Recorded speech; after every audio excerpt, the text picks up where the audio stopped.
Welcome to this house. Today, we are exploring Ellis Island in New York City. Make sure to hit that subscribe button so you never miss an exciting episode. In 1903, when construction began on Ellis Island, it was simply a small spit of land in New York Harbor. But by 1924, it had been transformed into one of the busiest immigration stations in the world. Its purpose was to inspect and process immigrants who had traveled through the newly opened Federal Hall at the southern tip of Manhattan. The station quickly gained a reputation for its efficiency and capacity. By 1910, they were processing more than 1 million immigrants every year. This influx of people allowed the United States to continue to grow and prosper. Many of these immigrants went on to build great companies, contribute to scientific discoveries, and lead our country through some of its toughest times. But before we begin today's tour, I would like to introduce you to John. Hi, my name is John, and I was born in Italy. I grew up hearing stories about how my great-grandparents came through Ellis Island. I always wondered what it must have been like for them to arrive here in America. Now that I am here myself, I am excited to see what life was like all those years ago. Would you like to join me? Wonderful. Let's go back in time to 1892 and start the story from the beginning. The first thing we need to do is take a ferry from Battery Park in Lower Manhattan across to Ellis Island. As we approach the island, we can see the main inspection area with its registry rooms and hospital attached to the mainland. In order to get to these buildings, immigrants would have to cross over a bridge. However, most of them never got that far because they were processed on the smaller island where we currently are. The first building we come to is the immigrant receiving area.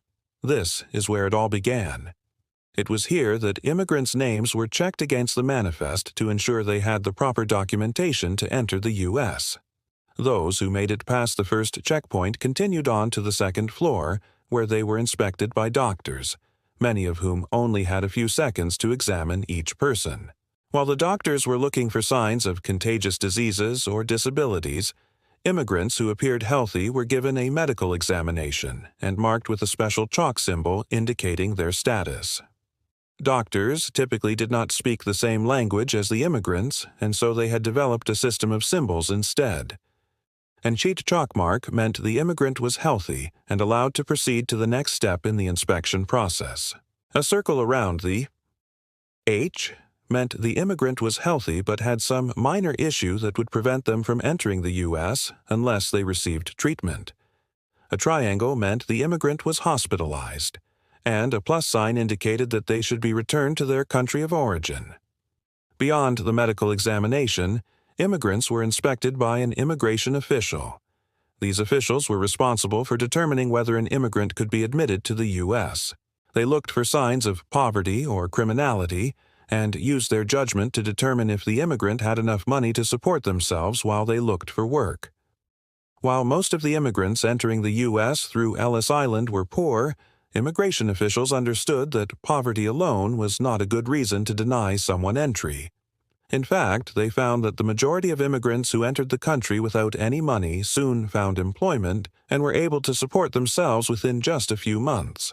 Criminals, however, were denied admission and sent back to their home countries.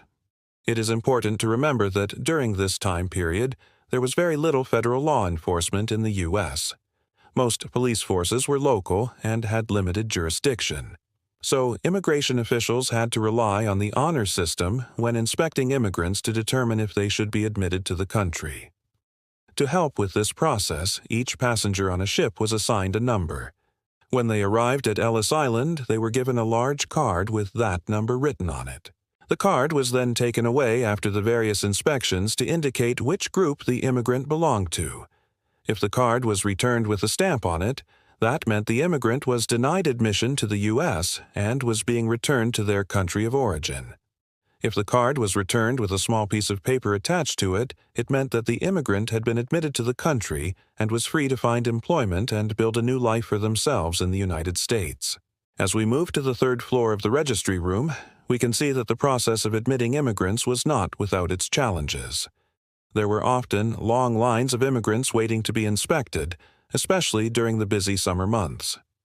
During these times, the staff at Ellis Island worked tirelessly to make sure everyone was seen as quickly as possible. On average, an immigrant spent only a few hours at Ellis Island before being released into the United States. However, occasionally an immigrant might be detained for several days or even weeks while officials investigated their background. For example, if an immigrant was suspected of being a criminal, they might be held for further questioning. Or, if an immigrant was sick, they might be quarantined until they were well enough to travel. While Ellis Island was designed to process immigrants as quickly as possible, the reality was that the process could be slow and frustrating. Immigrants often had to stand in long lines and wait for hours to be inspected. Additionally, the medical examinations were often cursory, and the immigration officials had little time to ask questions or learn about the immigrants they were admitting to the country.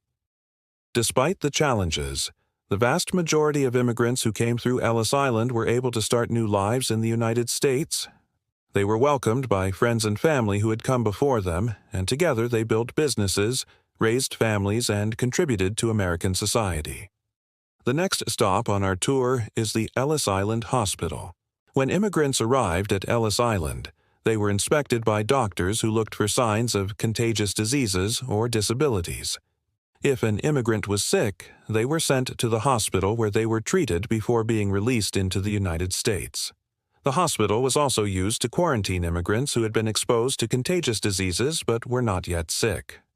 In addition, the hospital had a dental clinic where immigrants could get treatment for tooth decay and other dental problems. Dental disease was common among immigrants because they often did not have access to basic dental care.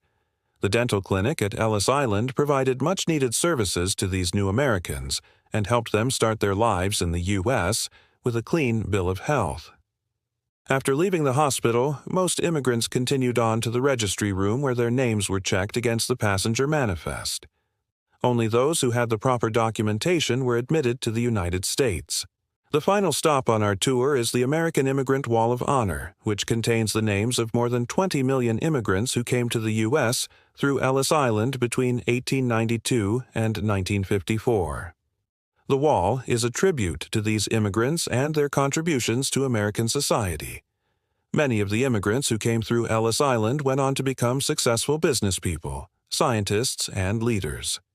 They helped build some of the most iconic landmarks in the United States and made countless other contributions to American culture and society. The American Immigrant Wall of Honor celebrates the achievements of these immigrants and reminds us of the important role that immigration has played in the history of the United States. We have now completed our tour of Ellis Island.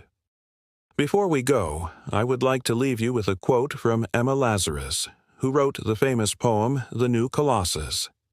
"Give me your tired, your poor, your huddled masses yearning to breathe free, the wretched refuse of your teeming shore.